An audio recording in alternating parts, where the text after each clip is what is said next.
Assalamualaikum warahmatullahi wabarakatuh. Salam sejahtera, Daciahau, Wanakem dan salam reformasi. Bertemu kita lagi di Borak Dahsyat yang dibawakan khas kepada anda oleh Studio Dahsyat. Dah terbiasa dah dengan channel yang satu lagi, jadi dekat sini dia nak kena alignment pronunciation tu biar betul. Kita malam ini bersama dengan program Borak Dahsyat yang dibawakan khas daripada Kapa oleh tim mantan ahli parlimen Kapa iaitu Studio Dahsyat. Malam ini kita bawakan kepada anda satu topik yang boleh dikatakan agak masih lagi menjadi perbualan hangat walaupun kerajaan baru telah dibentuk, iaitu Kerajaan Perpaduan Demi Pertiwi siri yang kedua, di mana siri yang pertama telah pun berlaku tempoh hari dan kupasannya begitu mendalam.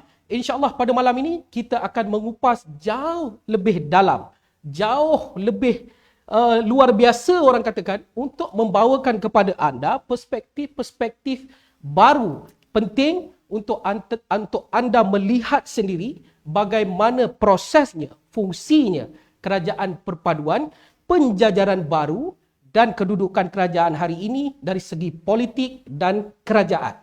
Pada malam ini saya bawakan dua ahli panel yang tidak lagi asing kepada anda. Siri satu tempoh hari mereka telah pun tampil. Malam ini saya tampilkan sekali lagi untuk siri yang kedua, iaitu Datuk Seri Kamal Amir ataupun Kamal Hijaz. Apa khabar Datuk?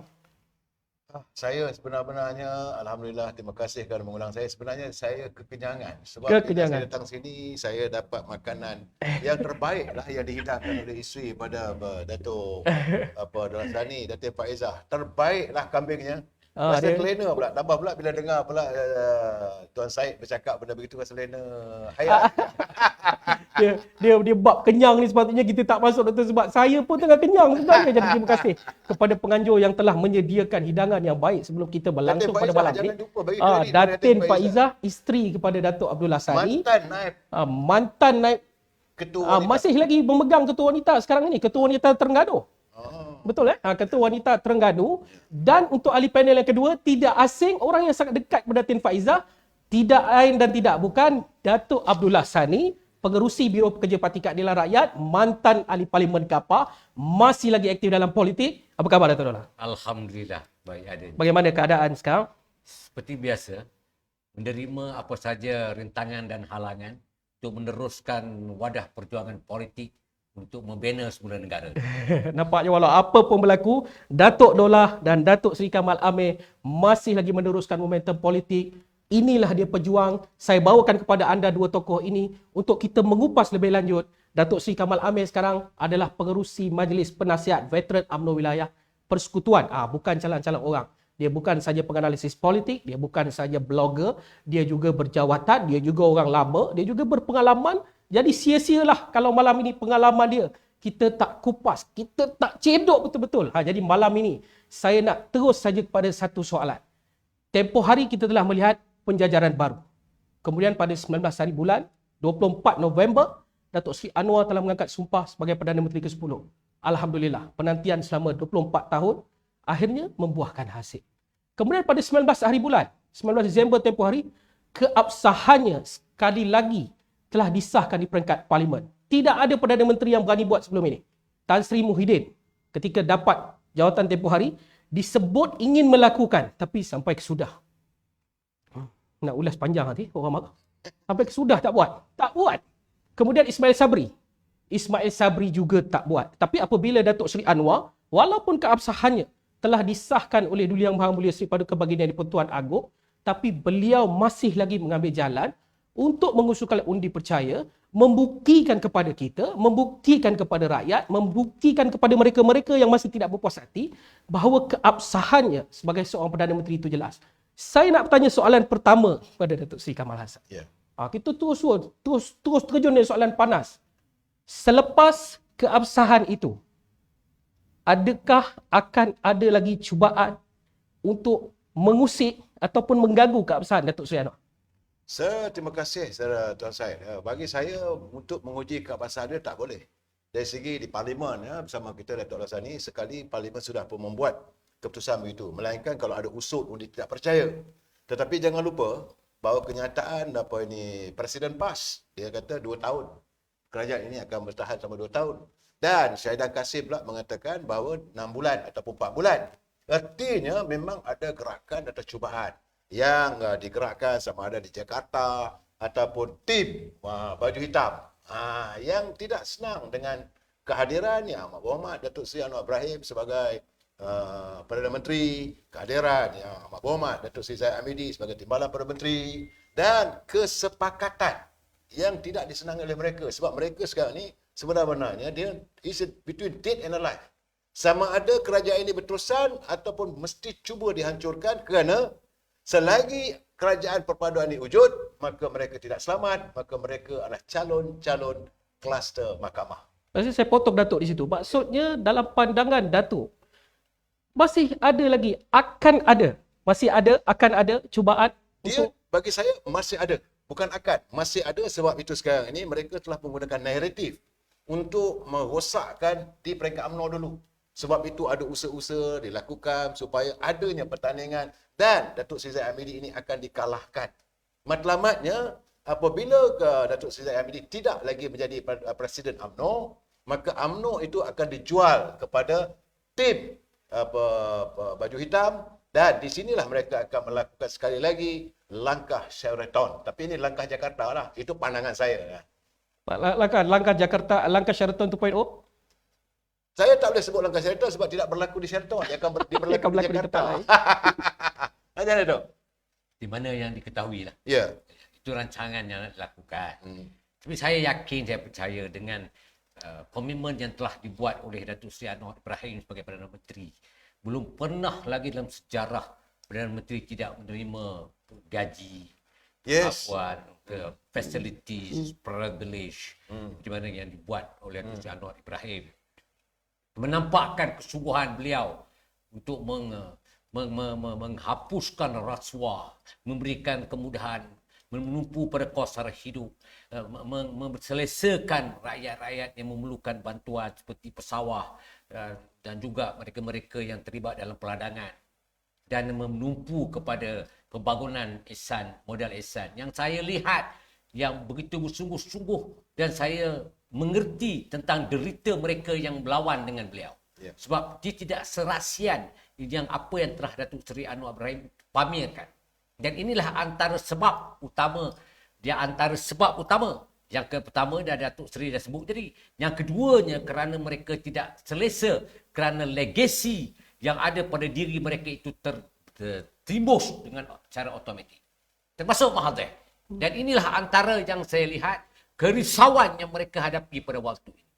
Dan kerisauan ini sebenarnya memberikan manfaat yang luar biasa kepada rakyat. Itu yang saya berasa bukan keliru, tetapi berasa menyampah dengan sikap-sikap kepimpinan yang langsung tidak mengerti tentang nombor satu yang saya cakap pada persoalan pada Datuk Seri tadi itu berkenaan dengan selepas keabsahan. Permulaan daripada keabsahan yang telah pun disarankan ke bawah dulu Yang Maha Mulia Seri Paduka Baginda Pertuan Agong. Bukan saja dikritik oleh setengah pemimpin yang langsung tidak ada sikap kesopanan mereka yang berlaku dalam konteks untuk menidakkan apa yang telah disarankan oleh Majlis Raja-Raja, diangkat bagi mereka untuk menyelamatkan negara ini. Dan ini antara yang saya lihat bahawa mereka cuba nak jahanamkan dan merosakkan sistem yang kita telah amalkan selama ini mengikut perlembagaan. Dan itu antara sebab yang kita rasakan soalan daripada akan ataupun mereka cuba untuk melakukan atau mengusik ataupun menyinggung kedudukan Datuk Seri Anwar Ibrahim. Bagi saya, rakyat melihat apa yang telah berlaku. Dan rakyat boleh determine apa yang sepatutnya yang kita akan lakukan. Tak kira lah baju hitam ke, baju apa jadah gampang ke. Tetapi yang saya fokus ialah rakyat tidak sebodoh yang mereka anggapkan. Baik, kalau kita lihat pada hari ini, tempohnya sudah pun melebihi sebulan Datuk Seri Anwar mengangkat sumpah sebagai Perdana Menteri. Ataupun lebih tepat saya katakan ketika kita bercakap ini adalah hari ke-35 Datuk Seri Anwar mengangkat sumpah sebagai Perdana Menteri ke-10. Barisan Menteri Kabinet terbentuk. Timbalan Menteri Kabinet telah terbentuk. Prestasi Datuk Seri Anwar begitu ke depan. Banyak perkara-perkara yang dicapai. Namun, kita jangan lupa ketika Tun Dr. Mahathir dijatuhkan dalam Kerajaan Pakatan Harapan tempoh hari, numbers yang ada di dalam Parlimen pada ketika itu menyebelahi Tun Dr. Mahathir adalah lebih kurang sekitar 138, 139 kalau saya tak salah. Dan kedudukan Datuk Seri Anwar hari ini jauh lebih baik kerana mencecah 148 ataupun two-third majority. Datuk Dollah berada dalam Parlimen pada ketika itu. Dari segi senario itu, sebelum saya pergi balik kepada Datuk Seri Kamal, daripada segi senario itu, kerana Datuk Dollah berada dalam Parlimen pada ketika itu, apakah mungkin tidak ada usaha, sebab Datuk Dollah dah pernah menyaksikan sebuah kerajaan yang punya majoriti 138. Ini bukan jumlah yang sedikit, malah Tan Sri Muhyiddin lebih rendah. Nak cakap pun malulah. 114, 113 sebab dia tak pernah sahkan jumlah. Belum pasti. Ismail Sabri juga, Datuk Seri Ismail Sabri juga begitu. Tetapi Tun Mahathir mempunyai jumlah yang agak tinggi, 138, 139 masih lagi mampu ditumbangkan. Datuk Dollah. Pertama sekali saya ingin menyinggung isu yang dekat dalam parlimen yang saya lihat pada waktu itu ialah Perdana Menteri itu sendiri, kabinet-kabinet yang ada dan memberikan blok yang dipanggil sebagai warlord yang ada dalam Dewan. Perdana Menteri membiarkan perkara yang tidak sepatutnya berlaku dan mengutarakan pandangan beliau yang bercanggah dengan reform manifesto yang telah pun dipersetujui oleh Pakatan Harapan. Dan dalam Pakatan Harapan itu sendiri ada kelompok yang tamak haluba, yang gila kuasa, yang begitu gila memunggah apa yang ada untuk mengayakan diri mereka. Dalam waktu itu, Tuan Said, kita kena faham, waktu itu perjuangan yang ada kepada kepimpinan tidak diuji dengan kuasa dan wang ringgit yang mereka pertaruhkan. Pada waktu itu memang tidak terselah. Ketika dalam kuasa baru terselah bahawa inilah celaka sial haram jadah yang sekarang ini berlegar dalam kabinet kerajaan. Pada waktu itu, Menteri Dalam Negeri membiarkan kelompongan berlaku dan mengizinkan apa saja serangan dan juga perancangan mereka yang diketuai pada waktu itu Hamzah Zainuddin di pihak sebelah sini juga dan sebelah sana juga yang membuahkan perkara yang menjurus kepada tergugurnya kerajaan Pakatan Harapan pada waktu itu. Ini adalah punca sebab. Walaupun nombor yang besar, tetapi pemainnya itu telah mengkhianati dan tidak bermoral. Tetapi pada waktu ini, saya tidak berada dalam dewan sebab saya tewas. Tetapi saya lihat bahawa waktu ini Datuk Seri Anwar Ibrahim ada 148 yang konsisten. Kerana apa? Kerana setelah mendapat naratif daripada Kabahuduli Tuanku Yang di-Pertuan Agong dan Majlis Raja-Raja, dan dalam kelompok yang ada ini, mereka keberangkalian besar sedikit saja ada sikap pengkhianatan. Bukan semua, ada 3-4 kerat. Dan 3-4 kerat ini sebenarnya tidak boleh membersihkan satu ruang yang sepatutnya dikategorikan seperti langkah syaitan dulu, langkah syaitan yang dibolopori oleh kelompok walok-walok ni. Sekarang dalam kerajaan perpaduan, Said, tidak ada walot. Yang ada adalah kerajaan yang dipimpin oleh Anwar Ibrahim, diseragamkan dengan kekuatan komponen-komponen yang lain dan dipayungi oleh Kabahuduli Yang di-Pertuan Agong dan Majlis Raja-Raja. Berbeza dengan langkah syaitan dulu. Sekarang itu berbeza. Dan kita punya Perdana Menteri yang luar biasa. Dia punya komitmen tidak seperti mana yang sebelum ini, yang dilihat untuk menjaga kepentingan dan diwarnai kembali oleh keduanya Tati Mayadin melantik Tak Tuharah menteri-menteri yang disambung pula oleh Ismail Sabri dengan lantikan-lantikan yang mengarut yang langsung tidak mencerminkan solidariti kekuatan kabinet itu sendiri. Dan ini adalah perbezaan yang jauh berbeza di antara 2018 dan 2022 ini cukup dapat dilihat oleh perbezaan itu. Tetapi yang jelas ialah saya yakin dan saya percaya rakyat tidak mengizinkan. Sebab itu kita tengok program baju hitam. Tak berjaya. Nak pergi, saya tak nampak pun dekat parlimen melungguk macam mana kita memprotes sesuatu tindakan sebelum ni. Dan saya lihat bahawa ini adalah kekhawatiran, kerisauan, ketakutan yang dijelmakan oleh kepala-kepala ni yang memberikan banyak permasalahan yang menimbulkan syak sangka terhadap rakyat untuk mereka dilagakan. Dan ini tidak boleh berlaku dengan ketegasan Datuk Seri Anwar Ibrahim, dengan ketegasan kabinetnya, dengan kekuatan komponennya. Saya yakin dan saya percaya, jangan kata debu, angin pun tidak memungkinkan ianya akan merosakkan suasana itu. InsyaAllah, insyaAllah. 148, jumlah yang agak besar. Perlu kita akui, penggabungan Barisan Nasional, Pakatan Harapan, GPS, GRS berjaya mewujudkan satu kestabilan politik setakat ini. Persoalannya adalah Pakatan Harapan, musuh tradisi ini tu Barisan Nasional sejak puluhan tahun. Begitu juga Barisan Nasional, UMNO lah lebih tepatnya saya sebutkan begitu. Musuh tradisinya itu Pakatan Harapan, Parti Keadilan, itu musuh tradisi. Tetapi apabila keputusan rakyat mendahului segala-galanya, rakyat membuat keputusan yang akhirnya meletakkan semua parti politik perlu berlapang dada untuk menerima kerjasama. Satu kerjasama yang kita tidak pernah membayangkan Barisan Nasional dan Pakatan Harapan boleh duduk semeja. Pimpinan DAP, pimpinan Amanah boleh duduk semeja dengan UMNO. Boleh bekerjasama dalam keadaan government yang sudah pun bergerak hampir 35 hari. Kelihatan begitu. Yalah, kalau saya nak sebut dalam segi grade saya boleh kata A lah setakat 35 hari ini. Persoalannya, Datuk Seri Kamal, kenapa UMNO memilih Pakatan Harapan? UMNO memilih Pakatan Harapan, dia bukan keterpaksaan, tidak. Pertama-tama sekali, sering kali saya katakan, apabila melihat gelagat, seandainya waktu Duli Yang Maha Mulia Seri Paduka yang di Pilihan Agong minta supaya Parti Harapan, kumpulan Pakatan Harapan bersama dengan Perikatan Nasional bercantum untuk membentuk kerajaan.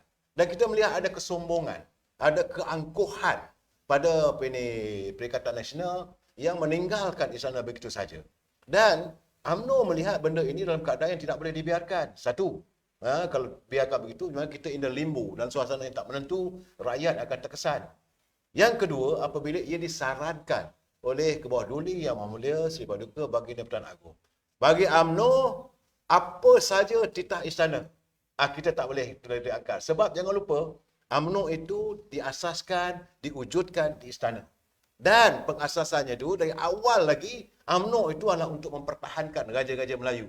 Jadi bila Raja-Raja Melayu bertitah, UMNO akan akur. Dan yang ketiga, dia ada banyaklah dia punya cantuman ataupun keserasian itu. Dan yang ketiganya, sebab dulu pernah saya cakap Datuk Abdullah, UMNO dengan Parti Keadilan senasib waktu berlakunya pilihan raya yang ke-14, apabila adanya kesongsangan dalam politik, kesongsangan dalam demokrasi. Dulu pilihan raya 14, Parti Keadilan mengatasi Parti PBM. PBM hanya ada 13 kursi saja, tapi dia boleh overrule semua, menjadikan dia jadi Perdana Menteri, keadilan kesepi. Dan waktu itu juga keadilan dikhianati. UMNO juga mengalami waktu yang sama. Dan kita melihat apakah kita akan meneruskan kesongsangan dalam demokrasi ini.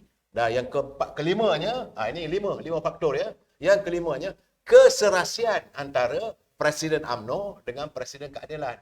Kita melihat sebenarnya hari ini, apabila Barisan Nasional bersama dengan Pakatan Harapan, saya melihat secara peribadi dari segi politiknya adalah antara cantuman UMNO dengan Keadilan.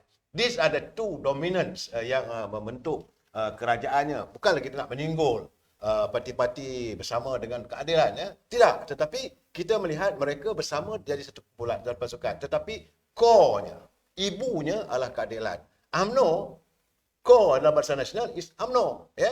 Dan dua figura ini, figura Datuk Seri Anwar Ibrahim, figura dari segi Datuk Seri Ahmad Zahid Hamidi, mereka adalah satu DNA yang sama.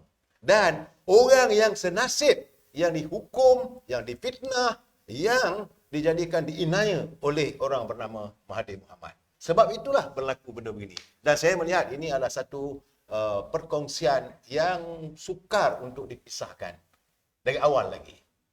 Saya cukup suka dengan perkataan keserasian. Ada pepatah di dalam politik mengatakan bahawa tiada kawan kekal dan tiada musuh kekal. Datuk Seri Kamal. Ya.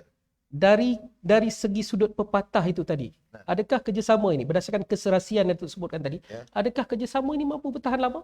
Saya melihat antara Datuk Syed Hamidi dengan Datuk Syed Anwar Ibrahim, dia as a one. Sebab hubungan kedua mereka ini bukan terbina waktu nak membentuk kerajaan. Datuk Syed Anwar Ibrahim pula, dia disingkir daripada UMNO oleh Dr. Mahathir. Bukannya pimpinan yang lain. Kerana waktu itu UMNO dipimpin oleh Dr. Mahathir, dia yang mengusir Datuk Syed Anwar Ibrahim.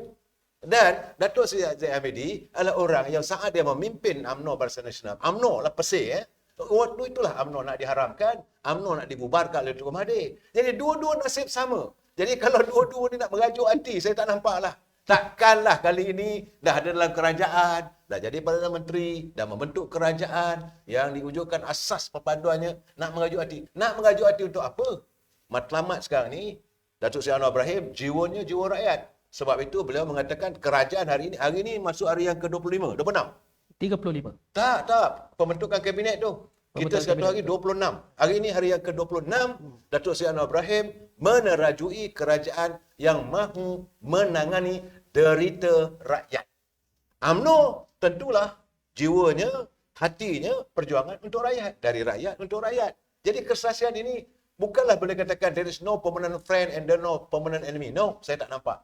Saya tidak nampak benda ini akan terjadi. Dan menjawab je soalannya sedikit tu, saya nak ulah tadi. Bila you mengatakan tadi, kenapa boleh untung walaupun 138 majoriti? Kerana waktu itu penganjur kepada langkah Sheraton berada dalam kerajaan. Masa itu, Hamzah Zainuddin, menteri. Muhyiddin Yassin, menteri. Azmin Ali, menteri. Menteri-menteri ini boleh memberi mempengaruhi. Tapi hari ini takkanlah di kalangan menteri semua seimbang. Keadilan ada lebih kurang dalam 8 orang. UMNO ada 6 orang. DAP ada 4 orang. Amanah ada 2 orang. Ya. So jadi daripada PR Sarawak. Sarawak 4. So 4. Jadi keseimbangan itu macam mana nak memungkinkan berlakunya perpecahan? Dulu tidak. One-sided. Dan mereka ni menguasai kerajaan. Dia ada minister. Menteri ni dululah, tapi sekarang ni tidak akan lagi itu. Saya nampaklah apa yang mahu diwujudkan oleh Yang Amat Berhormat Datuk Seri Anwar Ibrahim ini kali ini, saya rasa ada perubahan yang cukup besar. Inilah yang dinantikan oleh rakyat sekian lama, for the past 20 over years, 20 tahun lebih. Ini keadaannya. Keseimbangan, itulah faktor kedudukan pengukuhan kerajaan pada hari ini. Saya nak patah balik sedikit daripada apa yang Datuk Seri Kamal sebelum saya pergi kepada Datuk Dollah. Tadi Datuk Seri Kamal menyebut bahawa UMNO mempertahankan Raja-Raja Melayu. Adakah tindakan Perikatan Nasional? Yalah, kalau seperti mana yang Datuk Seri Kamal sebutkan tadi bahawa kerajaan ini runtuh kerana ketiadaan keserasian. Datuk Dollah pula mengupasnya tentang simbol-simbol pengkhianatan dan alhamdulillah rahmah apabila keputusan pilihan raya telah pun memihak menghukum kepada semua mereka yang memunculkan langkah Sheraton ini tewas, dan kali ini mereka semua tidak ada di dalam kerajaan pada hari ini. Keserasian itu jelas.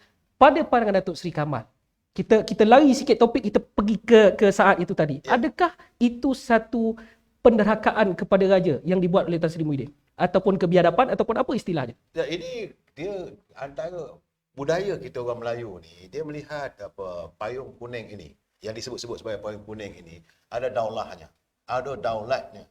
Jadi apabila sesiapa saja yang mencetuskan suasana, yang dilihat seolah-olah tidak menghormati istana, ini amat melukakan. Dan kita melihat, kalau dengar laporan, ini bukan saya bercakap, laporan tertulis, you juga pengamal media, dalam media mengatakan dengan penuh keangkuhan, dengan penuh kesombongan, beliau menolak saranan tuanku.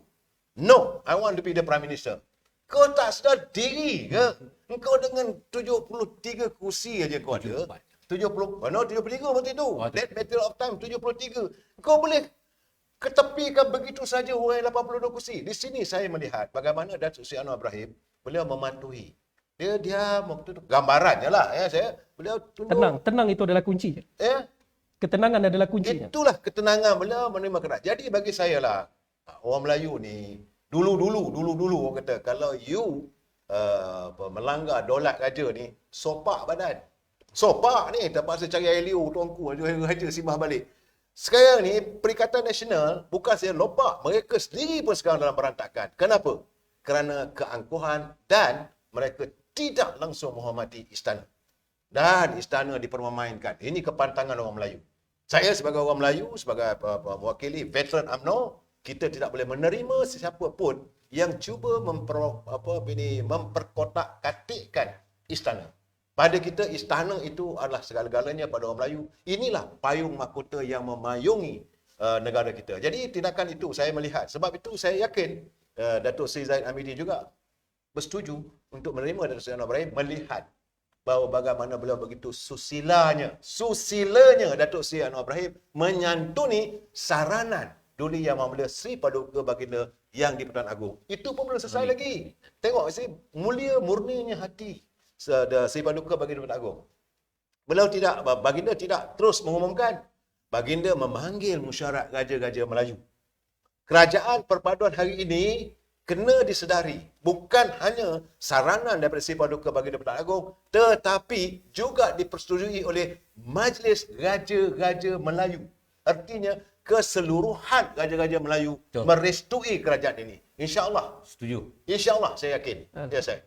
Ini adalah kerajaan yang di-Pertuan Agong, kerajaan yang disaran oleh yang di-Pertuan Agong, dan insya-Allah kerajaan ini mendukung aspirasi dan pandangan yang di-Pertuan Agong dan akan terus mempertahankan institusi raja-raja. Saya nak mengucapkan terima kasih kepada lebih kurang 1,000 lebih yang sedang mengikuti live kita. 2,000 lebih. 2,000 lebih. Sudah pun meningkat 2,000 lebih. Saya nak ucapkan terima kasih kepada semua yang sedang mengikuti secara live. Saya nak minta tolong. Tolong sharekan live ini supaya lebih ramai yang akan melihat lagi live ini. InsyaAllah Studio Dahsyat akan terus membawakan program ini secara mingguan ataupun dengan lebih kerap seperti mana topik-topik pada malam ini. Saya nak pergi kepada Datuk Dolah. Soalan kita nak pergi ini soalan yang saya tahu sebenarnya ramai dekat dalam penonton kita malam ini nak bertanya-tanya. Kerjasama pada hari ini, penjajarannya adalah melibatkan kerajaan persekutuan dan negeri. Kita menyebut bahawa ini kerjasama politik di peringkat kerajaan. Adakah mungkin kerjasama politik boleh dibentuk di peringkat parti? Datuk Dolah. Terima kasih. Ni soalan ni memang berliga banyak di dalam Facebook saya dan sebagainya. Yang sebenarnya apabila kita telah mewujudkan ibunya dah ada. Bila ibunya dah ada, maka bapaknya sudah pun berada dalam posisi bersiap siaga. Anak-anak itu insya-Allah akan dilahirkan dengan keadaan yang cukup sempurna. Maka saya yakin dan saya percaya persekutuan telah terbentuk dengan persefahaman dipayungi oleh Kebahaduli Tuanku Yang di-Pertuan Agong. Sudah tentu ianya akan berlegar kepada negeri dan seterusnya berterusan masa depan.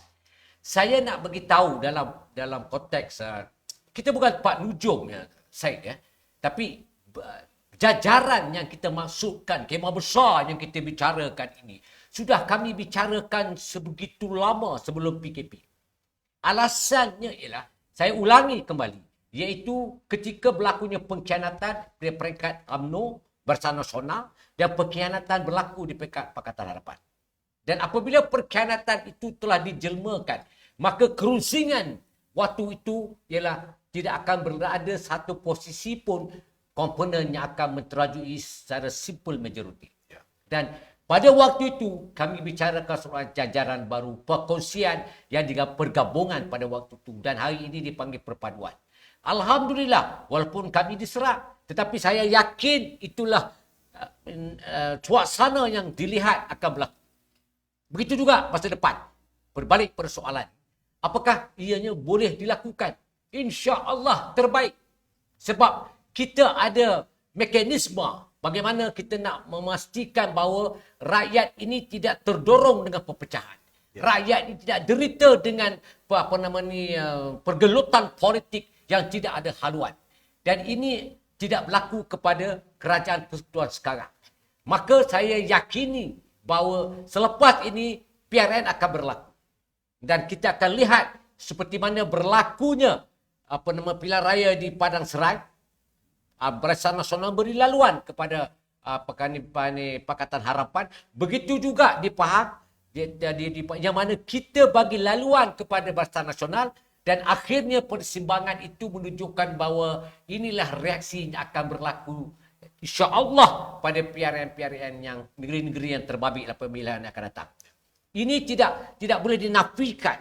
Jangan dia kata keberangkalian itu berlaku. Kita dah kena faham bahawa kocakan politik pada komponen tertentu. Saya tak mahu menyinggung Barisan Nasional, UMNO. Tetapi apa yang saya lihat bahawa perpecahan yang saya nampak berlaku itu ialah disebabkan oleh ketakutan mereka. Dan Zahid, Datuk Seri Dr. Yang Amat Berhormat, Datuk Seri Dr. Zahid Hamidi dilihat akan dicabar. Kerana ini akan berlaku untuk mereka menarik ataupun untuk menguasai kembali seperti yang berlaku di Sheraton. Tetapi saya ulangi sekali lagi bahawa perkara ini sebenarnya tidak berbeza. Waktu itu berbeza dengan sekarang. Tidak boleh diambil pendekatan yang sama. Sebab itu saya yakini bahawa komponen antara perpaduan kerajaan perpaduan ini di antara Barisan Nasional dengan Pakatan Harapan di peringkat negeri sudah pun bibit-bibit kemesraan untuk melakukan satu kekeluargaan yang baru telah pun berlaku. Di Selangor ditawarkan begitu. Di Negeri Sembilan pun ditawarkan begitu. Di Melaka pun ditawarkan begitu. Di Johor saya tahu dengar berita macam tu. Sebab Johor ni dia sepi sikit. Dia tak ada pilihan. Ha? Tak ada pilihan raya. Bukan. Dia kekeluargaan itu. Kekeluargaan itu. Jadi melihat daripada perkembangan termasuk Penang. Kekeluargaan itu telah dicetuskan dengan cukup selesa. Dan apa yang saya nampak ialah kejernihan yang seperti mana yang Datuk Seri Kamal Amir bicara tadi itu ialah kepimpinan, topok kepimpinan itu dilihat begitu mesra. Objektifnya sama, iaitu untuk masa depan negara.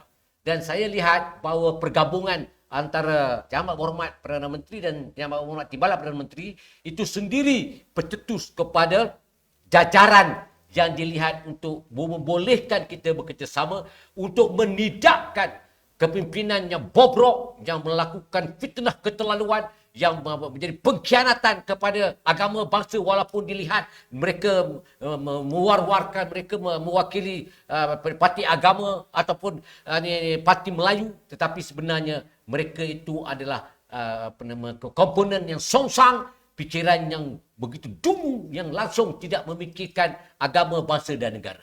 Itu sebab saya yakini bahawa objektifnya sama, naratifnya sama, kedudukan posisi dalam keadaan persekutuan yang sama dengan dipayungi oleh Kebahaduli yang di-Pertuan Agong dan Majlis Deraja.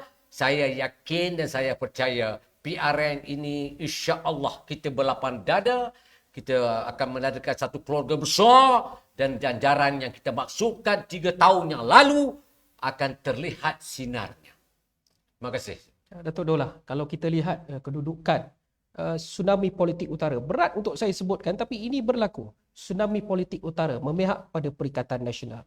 Perlis misalnya, Kedah misalnya, pertembungan kita di kerusi yang terbaru, alamak dah lupa. Di parlimen yang terbaru yang kita lawan. Padang Serai juga memihak kepada Perikatan Nasional. Datuk Dolah menyebutkan ada possibility untuk kita menunjukkan penjajaran baru dari segi interpolitik yang akan berlaku pilihan raya negeri yang paling hampir. Kita tidak boleh menolak Kelantan, Terengganu, Kedah. Sama ada mereka akan buat dahulu ataupun bersama dengan kita, ia pasti akan berlaku. Datuk Dolah, adakah penjajaran baru politik ini akan boleh menamatkan siri tsunami politik di Kedah itu? Dia tsunami ni dia sebenarnya berlakunya propaganda fitnah yang keterlaluan. Bila kita tengok daripada TikTok yang dia dibuat. Dia kata bila kita Pakatan Harapan memerintah akan berlakulah pemerintahan Yahudi, Kristian. Lepas itu berlakunya lah jantan kahwin jantan, betina kahwin betina. Lepas itu pula esok anak pakai skirt. Datuk Seri Anwar Ibrahim dah 36 hari menjadi Perdana Menteri. Adakah orang pergi sekolah pakai skirt? Adakah orang Yahudi memerintah negara ni? Ini gelombang kemenangan mereka itulah sebabkan fitnah yang keterlaluan. Itulah kesialan yang ada kepada pilihan adu yang ke-15 yang disuntik oleh Perikatan Nasional yang jelas-jelas membawa fitnah keterlaluan. Itu sebabnya saya tidak terperanjat. Bila saya tewas di kapal, saya berinteraksi dengan beberapa pengundi anak muda. Dia kata kami nak negara kami ini diperintah oleh Islam kerana kami tak mau kami negara Yahudi. Kami tak mau jadikan negara Kristian. Kami tak mau jantan kahwin jantan, betina kahwin betina. Ini apa punya sial. Saya kata baca ini pun dianggap sebagai satu naratif untuk memilih wakil ataupun memilih ketua dalam satu kawasan disebabkan oleh masalah propaganda yang celaka ni. Dan saya 36 hari tidak ada kedapatan fitnah-fitnah itu menjadi kenyataan. Dan itu antara sebab saya yakin anak muda akan terbuka minda mereka dan akan melihat bahawa ini semua adalah propaganda celaka yang menyebabkan, merosakkan otak-otak anak muda ni. Dan inilah yang membuat keputusan bila PRM berlaku dalam masa dekat ini, saya yakin dan saya percaya. Sebagai contohnya, apabila berlaku banjir, mana bagi pemberi Perikatan Nasional? Yang kita lihat sekarang ini betul-betul lumus. Kerajaan perpaduan ini betul memberikan bajet turut pada memberikan kemudahan kepada semua masa-masa banjir. Berasa cukup sempat mengeluarkan bajet yang baru untuk memastikan rakyat tidak derita secara mengeluarkan dasar kerangka yang baru untuk memastikan bahawa berpuluhan tahun derita mereka tidak dapat pengubatnya. Hari ini apa berlaku? Sebab itu saya yakin saya cukup yakin rakyat semuanya, anak-anak muda khususnya tidak akan boleh menerima keadaan fitnah yang mereka lakukan. Macam-macam. Mana ada Perdana Menteri yang tak ada gaji, tak mau kereta mewah, bagi istana Perdana Menteri itu digunakan sebagai markas pendidikan agama. Begitu juga dengan pertukan-pertukan segerakan kepada rakyat marhen yang begitu luar biasa. Segera mengambil keputusan. Sampai saya ditanya oleh satu orang kawan sahabat. Dia kata, beritahulah tu Seri tu laju sangat. Dia kata, memanglah laju sangat sebab dia nak menolong rakyat. Dia nak menolong rakyat untuk memastikan derita rakyat itu dirasai dan segera diubati. Dan ini yang berlaku. Tetapi mereka sekarang menyerang macam-macam. Macam-macam menyerang pun saya tengok pun tak ada pembantu pun. Solusi tak diberi. Yang diberi ialah fitnah, Abu Donda, itu pula cuba mempropaganda yang dikeluarkan oleh mereka ini ialah untuk memperlekehkan Perdana Menteri dan barisan kabinet mereka. Tetapi saya nak bagi maklum pada yang mendengar sekarang ini, kita dalam keadaan landasan yang benar. Negara sekarang ini sudah berada dalam keadaan yang cukup derita. Dengan hutang yang melebihi 1.2 trilion. Oh, dahsyat. 1.2 trilion. Kita telah ada barisan kabinet Perdana Menteri yang sudah mengaturkan naratif mana yang hendak dibawa. Inilah doa mereka-mereka yang telah dizalimi. Dan doa-doa mereka yang telah dizalimi ini diangkat oleh Allah dan diletakkan betul-betul di tempatnya tersait 24 tahun berlalu. InsyaAllah saya yakin negeri-negeri bila beradakan pilihan raya di Kelantan, Terengganu dan Kedah, InsyaAllah pengundi anak muda dia tidak akan melakukan kesilapan kali yang kedua. Ingat, tidak akan berlaku patukan ular ke lubang yang sama untuk kali yang kedua. Seringkali dilaungkan atau diingatkan oleh almarhum Tuan Guru Nek Aziz. Alhamdulillah, itu dia pandangan daripada Datuk Dola.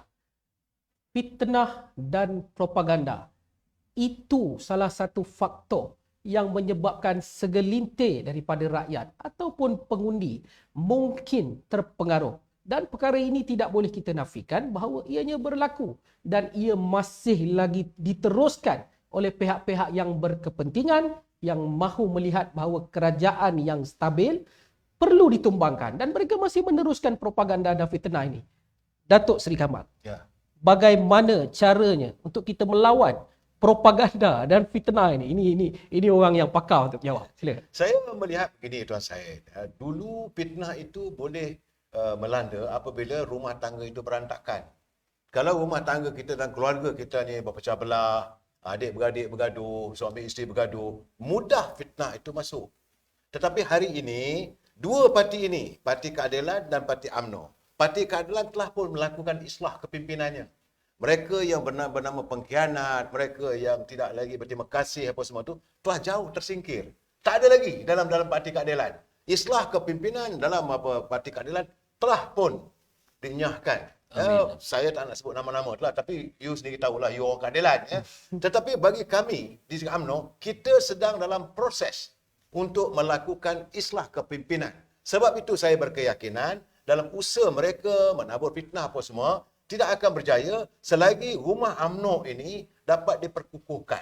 Selagi tidak ada perbalahan sama-sama sendiri. Dan yang paling penting kita akan menghadapi dalam masa 4-5 bulan mendatang ini, apabila akan ada pemilihan di peringkat cawangan, di peringkat bahagian dan sebagainya, inilah yang akan menghakiskan segala fitnah. Bila kita dalam keadaan yang stabil, yang tidak ada lagi berantakan sama sendiri, dan kepimpinan dengan berjalan, saya ingat tak ada masalah. Waktu itu kita akan melihat bagaimana UMNO yang aman, tenang, tidak ada lagi pengaruh wolot, dan keadilan juga dah tak ada dah wolot dalam keadilan. Saya tak nampak kepimpinan dalam keadilan ada wolot, tak ada. Saya tak nampak Datuk Saifuddin Nasution itu orang yang kaya raya. Saya tak nampak orang Rafizi kaya raya, baru kempen dengan gunakan lori saja. Saya tak nampak orang macam Fahmi Fadil yang di Lembah Pantai kaya raya.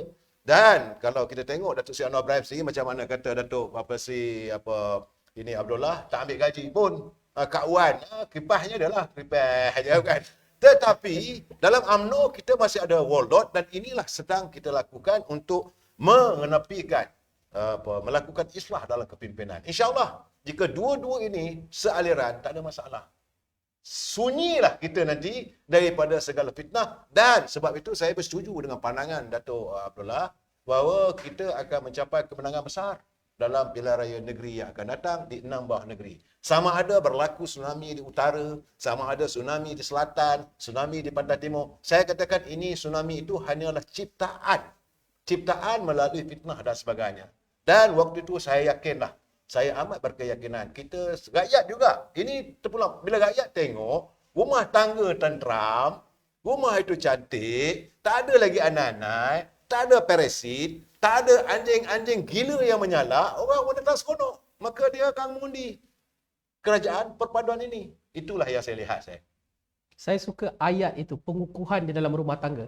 Tetapi saya juga suka apabila Datuk Seri Kamal menyebut soal parasit dalam rumah tangga. Realiti politik, mana-mana parti politik, tentu ada golongan berhaluan kiri yang sentiasa mahu menjatuhkan kepimpinan sedia ada. Dan kalau kita lihat, pertembungan di dalam UMNO seperti mana yang disebutkan oleh Datuk Seri Kamal tadi, akan berlangsungnya pemilihan UMNO dalam tempoh 3-4 bulan ataupun kurang 3-4 bulan daripada hari ini.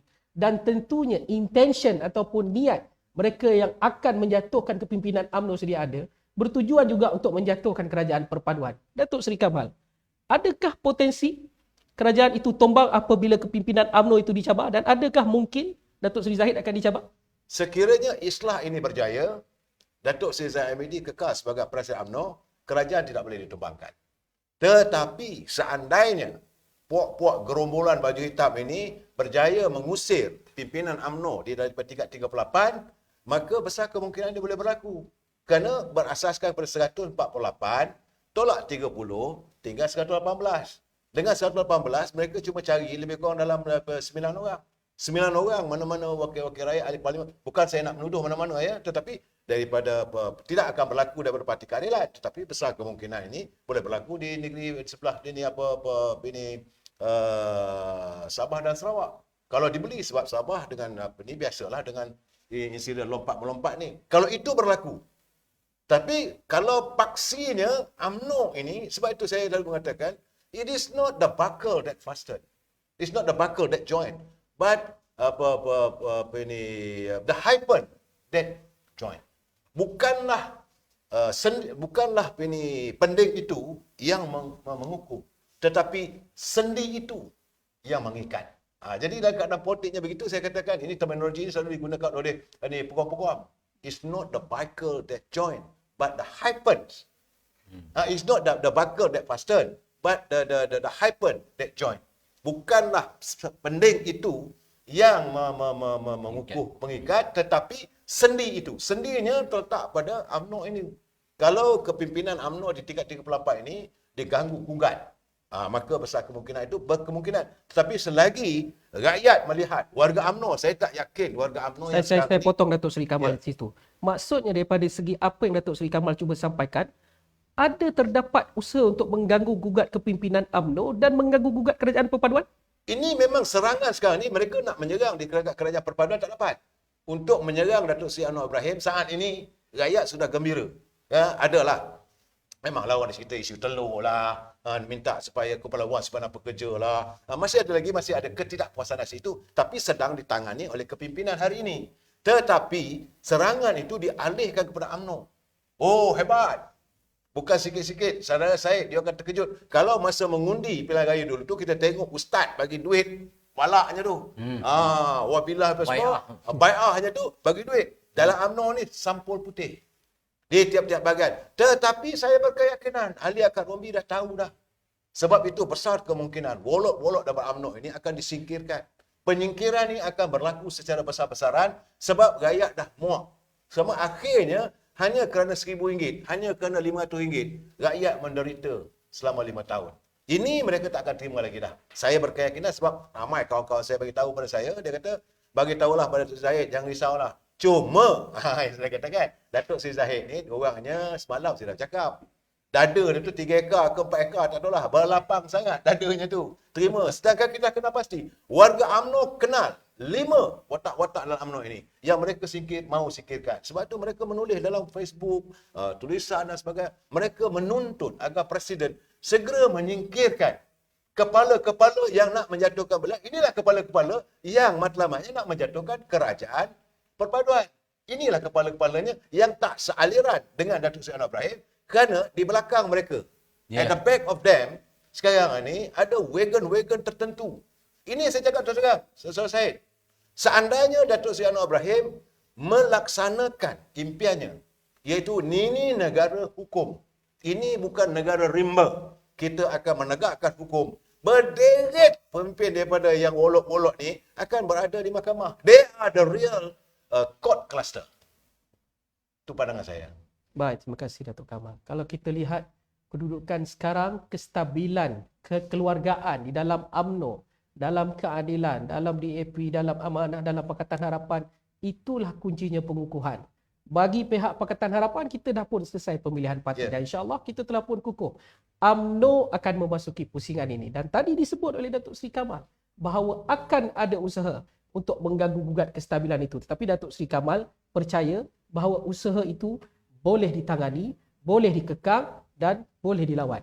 Datuk Dollah, kalau katakanlah terdapat usaha begitu berlaku di peringkat UMNO, apakah Pakatan Harapan akan apakah pandangan Pakatan Harapan terhadap perkara itu sebagai salah seorang pimpinan Pakatan Kita Harapan? sebenarnya sebab itu pentingnya kepimpinan UMNO itu berada dalam posisi yang sepatutnya.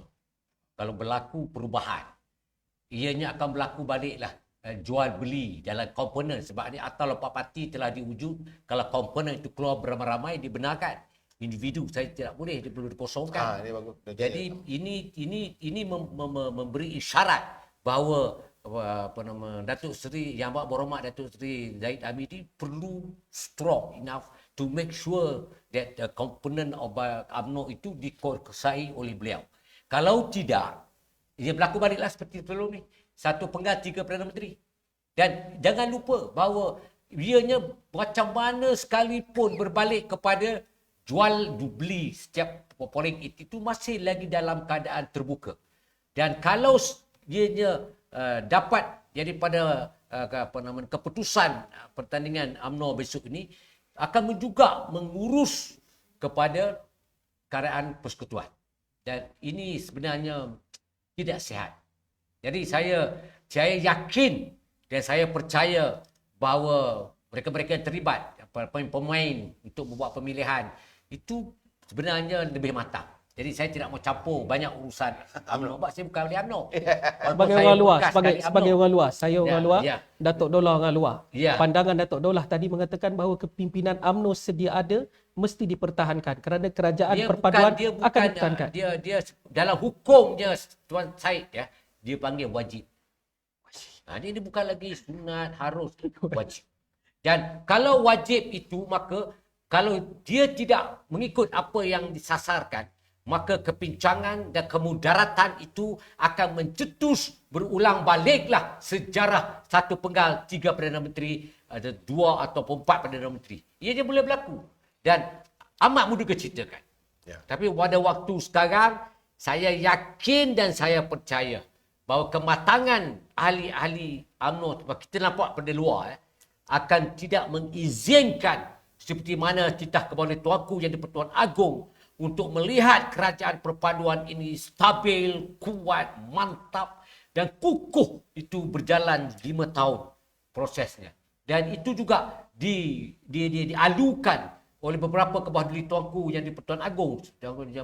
Tuanku yang di-Pertuan Timbalan yang di-Pertuan Agong pun bicaranya sama. Tuanku Negeri Sembilan pun berkata sama. Jadi itulah antara Selangor pun begitu.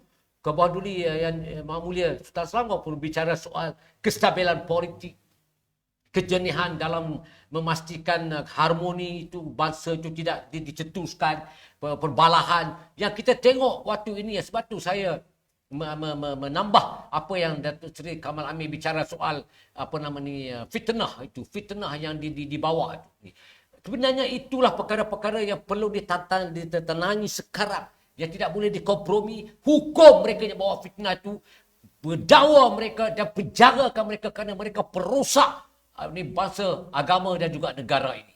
Dan ini tidak diulangi ke bawah duli raja-raja. Tidak takut melihat perkembangan sekarang ini. Gusar dengan keadaan yang berlaku, perpecahan perpaduan yang ada pada waktu ini. Dan itu adalah isyarat bahawa keputusan balik pada UMNO ini amat penting untuk melihat kestabilan politik yang telah dituntut oleh kebawah duli raja-raja itu tidak dicemari dengan kelojohan, kegopohan, kerakusan oleh pihak-pihak lot-lot yang ada pada hari ini. Itu yang kita maksudkan dengan perimbangan antara hubung kaitnya di antara kebawah duli yang majlis raja-raja itu dengan kepimpinannya ada. Baik, kita sudah pun menghampiri 1 jam siaran kita. Sudah pun beribu yang sedang menonton kita. Saya nak ucapkan terima kasih. Teruskan share, teruskan berkongsi siaran ini supaya lebih ramai mendapat manfaat tentang pandangan-pandangan yang telah dikemukakan dua ahli panel kita. Sebelum saya pergi kepada rumusan, saya nak tanya satu soalan kepada dua ahli panel yang sama. Kedua-duanya hampir bercakap soal pengukuhan. Kedua-duanya juga bercakap soal adanya usaha untuk menjatuhkan kerajaan. Maksudnya kedua-dua ini hampir sama bergerak. Ada pengukuhan, ada juga usaha menjatuhkan kerajaan. 35 hari Datuk Seri Anwar sebagai Perdana Menteri. Kestabilan politik yang tidak pernah kita lihat hari ini kita capai. Sekurang-kurangnya isu 3 Perdana Menteri sebelum ini untuk setakat ini kita yakin itu tidak berlaku. Soalan saya kepada kedua-dua ahli panel, kita mulakan Datuk Dollah dulu. Adakah keperluan kerajaan hari ini untuk mengikat satu kerjasama dengan pembangkang seperti CSA, MOU, seperti mana Pakatan Harapan membuka belapang dada mengikat MOU dengan Datuk Seri Ismail Sabri dengan erti kata pengukuhan ataupun mungkin CSA ataupun apa saja istilahnya. Datuk Dollah. Ya, seperti mana yang hujah ahli parlimen hari pertama apabila keabsahan itu diangkat. Melihat daripada cadangan dari bicara mereka memerlukan satu toleransi politik dan kata-kata luar kepimpinan komponen pembangkang sudah menjernihkan keadaan yang dikusutkan oleh Tan Sri Mahyadin di istana pada hari pertama ketika bawah di Tuanku menjemput untuk ahli ketua-ketua parti untuk dizahirkan untuk menubuhkan kerajaan. Dan melihat daripada perkembangan yang sebelum ini, mengambil contoh Memorandum of Understanding yang telah dibuat pada zaman Datuk Seri Ismail Sabri dan melihat perkembangan sewaktu dengannya, saya berpandangan bahawa lapang dadanya Datuk Seri Anwar Ibrahim itu jelas apabila dia mengutarakan soal kestabilan untuk diundang keseluruhannya. Tetapi kenampakan, kebongkakan dan kesombongan parti-parti Perikatan Nasional ini sudah dicerminkan pada peringkat awal. Kalau dilihat daripada keberangkalian bolehkah berlaku? Saya dengan tegas mengatakan boleh.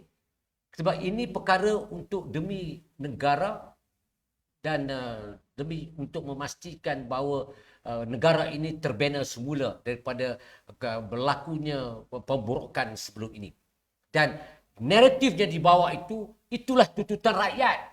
Dan rakyat melihat daripada perkembangan yang berlaku. Sebagai contoh beginilah, Barisan Nasional lah, dia dengan Pakatan Harapan ini digabungkan satu. Sudah sokongan popular vote sudah melebihi 66%. Dan sebenarnya, jadi ini adalah isyarat mengatakan bahawa mengapa tidak dibuat seperti mana kerajaan yang dipanggil perpaduan itu merangkumi keseluruhannya. Bagi saya itulah cara yang terbaik untuk kita nak memastikan bahawa negara ini dijamin integritinya, dijamin masa depannya, dipastikan bahawa ia tidak dilopongkan oleh anasir-anasir jahat yang berlaku sebelum ini dipanggil langkah syaitan atau langkah syaitan ini berulang. Dan ini adalah antara yang berlaku atas reference yang telah pun dibuat sebelum ini. Saya yakin itu boleh dilaksanakan. Bagi pandangan saya itu yang terbaik untuk kita nak memastikan bahawa negara ini tumpuannya satu untuk kita bina semula negara ini dan kita untuk buat perjanaan untuk memastikan negara ini terkeluar daripada berlakunya negara yang lemah, negara yang tak ada integriti, yang syarat dengan masalah jenayah, dengan keberbagaian yang tidak langsung didokong oleh pelaksanaan penguatkuasaan. Tapi sekarang ini kalau semua sekata sehati, sejiwa, mengatakan bahawa rasuah salah, mengatakan pembohongan fitnah itu tidak boleh diamalkan untuk memastikan bahawa rakyat sentiasa hidup dalam keadaan aman damai, insya-Allah MOU akan tercetus. Kalau masih ada niat kepala otak nak menjahanamkan bangsa, nak menjahanamkan, jadikan kudaan tunggangan agama, maka tidak memungkinkan MOU itu terlaksana. Itu adalah syarat wajib yang harus dipegang oleh semua kepimpinan yang ada dalam negara ini untuk demi agama, bangsa dan negara. MOU atau CSA, Datuk Seri Kamal? Saya melihat saudara Syed ni dalam live view sepanjang musim KP-KP Pilihan Raya ni, rupanya orang yang ada wishful thinking. Impian dan harapan yang tidak mungkin tercapai. Bagi saya, apa-apa pun kalau mahu ada perjanjian, asasnya mesti ada keikhlasan. Waktu CSA ataupun perjanjian persefahaman yang ditandatangani oleh Pakatan Harapan dengan Datuk Ismail Sabri waktu itu, matlamatnya adalah untuk menyelamatkan. Kerana waktu itu suasana Datuk Ismail Sabri dalam keadaan yang rapuh, cukup rapuh, yang diragui 114 ini Majority. SD. Bukan? Dalam keadaan kerapuhan itulah keikhlasan Datuk Seri Anwar Ibrahim bersama dengan Lim Guan Eng, bersama dengan saudara Abang Mat Sabu, mereka menandatangani perjanjian ataupun persefahaman tak akan ganggu. Kerana ini menyantuni, sekali lagi balik pada istana. Istana kata jangan diganggu, wujudkan kestabilan. Jadi, tetapi sekarang ini, saya meminjam pula kata saudara Datuk Abdullah tadi. Dia kata, CSA ni apakah prinsip asasnya kalau kita nak menangani masalah rasuah, kita nak menangani kebejatan politik, nak menangani kebobrokan dalam kepimpinan, apakah ada di jiwa mereka yang di peringkat Perikatan Nasional? Itu persoalan saya pada saya. Begitu juga kalau tengok keangkuhan. Bila ada keangkuhan, di mana ada keikhlasannya? Ya, dari awal lagi pembentukan kerajaan ini yang disarankan oleh Duli Yang Maha Mulia Sri Paduka Perdana Agong, berdamailah. Dia angkuh. Bagaimana mungkin? Tulis tak setuju tu. Saya tak setuju. Tak setuju. Macam mana mungkin? Sebab saya kata tadi, ini adalah wishful thinking. Bagaimanapun, bagi saya, rakyat yang akan menghukum. Ya, yang paling penting sekarang ni, things must move on. Akhirnya, orang yang kalah ini akan mengikut kita. Asas-asas sekarang ni, memanglah ada kebongkakan. Aku dapat lebih banyak daripada kamu. Aku punya lebih, orang ni lebih. Lama-lama nanti berakhirlah. Saya lihat seandainya kepimpinan Datuk Seri Anwar Ibrahim melaksanakan, menangani derita rakyat ini ditangani, disantuni sebaik mungkin. Rakyat tidak ada menderita. Saya ingat dia orang macam ritik pulang petang lah. Itu saya. Amin, amin. Syukur Alhamdulillah, kita pun menghampiri 1 jam. Pelbagai topik telah dibicarakan. Pelbagai perkara telah dikupas. Kita hampir sampai ke penghujung rancangan. Namun, ini bukan forum yang kedua, ini bukan forum yang terakhir. Akan banyak lagi forum-forum seperti ini yang akan Studio Dahsyat bawakan kepada anda dalam segmen Borak Dahsyat. Datuk Dola, sebagai rumusan sebelum kita berakhir, silakan. Seperti mana yang berlaku pada hari ini. Keterampilan, credibility yang ditunjukkan oleh Yang Amat Berhormat Datuk Seri Anwar Ibrahim didokong oleh Yang Amat Berhormat Datuk Seri Dr. Zahid Hamidi. Begitu juga dengan Yang Amat Berhormat Datuk Seri Fazila, menunjukkan bahawa dengan barisan kabinet yang ada, dengan komitmen mereka, dengan strengthened polisi yang mereka ada, tanpa menggunakan manifesto yang fokus kepada manifesto mana, hanya satu saja yang ada ialah naratif untuk memastikan jaminan rakyat itu dibela dan diberikan hak mereka, dan mengundang pendapatan yang lebihan untuk memastikan bahawa rakyat semua diraikan seperti mana yang telah dilakukan Datuk Seri Anwar Ibrahim. Saya percaya dan yakin selepas ini para pelabur akan datang berpusu-pusu ke negara kita disebabkan oleh integriti kepimpinan.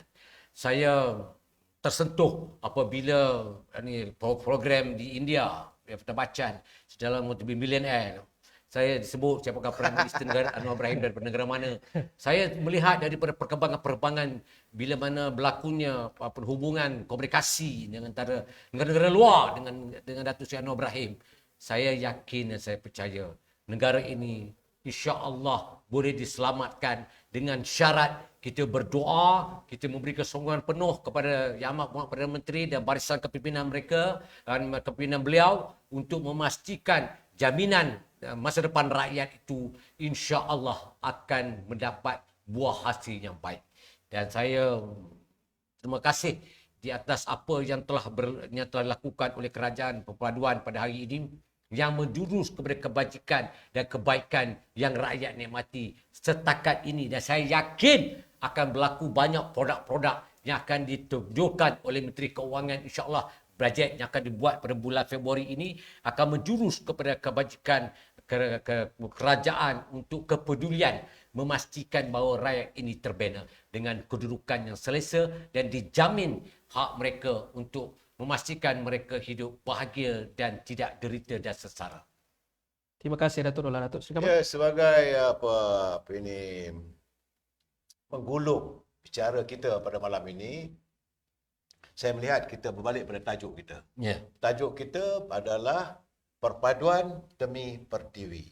Saya nak ingatkan, kalau kita tidak ada perpaduan ini, kalau kerajaan ini cuba diganggu-gugat, kita sekarang ni sudah pun dalam 2-3 hari lagi kita masuk era 2023.